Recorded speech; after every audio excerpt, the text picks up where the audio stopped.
வெற்றே முருகனுக்கு அரோஹரா.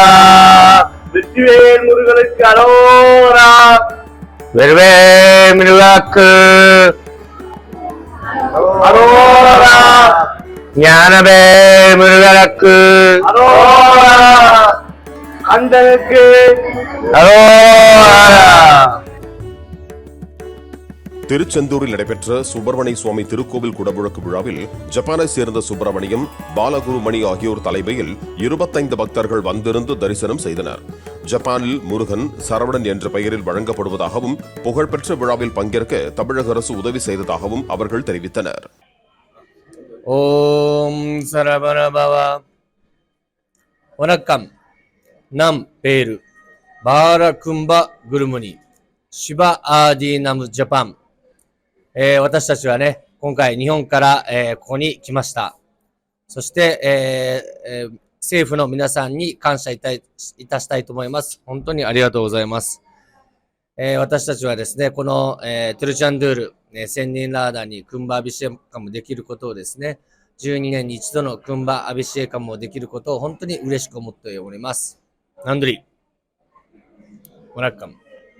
என் பெயர் பாலகும்பகுருமணி, சிவாதீனம், ஜப்பான்.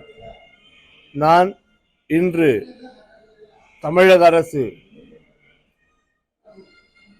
வரவேற்பின்படி நானும் எனது ஜப்பானிய நண்பர்களும் திருச்செந்தூர் முருகன் குடமுழுக்கு விழாவிற்கு வருகை தந்துள்ளோம். இந்த குடமுழுக்கு விழாவை பார்க்க எங்களுக்கு அனுமதித்த இந்த தமிழக அரசிற்கும் மு.க. ஸ்டாலின் அவர்களுக்கும் அறநிலையத்துறை அமைச்சர் சேகர் பாபு அவர்களுக்கும் மிகவும் நன்றி. நானும் எனது ஜப்பானிய நண்பர்களும் 3 மாத காலமாக எல்லா தமிழ் திருக்கோள்களுக்கும் யாகம், அபிஷேகம், அர்ச்சனை, பூஜை நாங்கள் செய்கிறோம். மேலும் எங்களுக்கு ஜப்பானியர்கள் இங்கே தமிழ்நாட்டிற்கு வந்து எல்லா கோயில்களுக்கும் சிறப்பு பூஜை அளிக்க அனுமதி வேண்டுகிறேன். வணக்கம். பிளே ஸ்டோர் மற்றும் ஆப் ஸ்டோரில் இருந்து பாலிமர் செயலியை QR கோடு மூலம் பதிவிறக்கம் செய்யுங்கள். செய்திகளை உடனுக்குடன் பெறுங்கள்.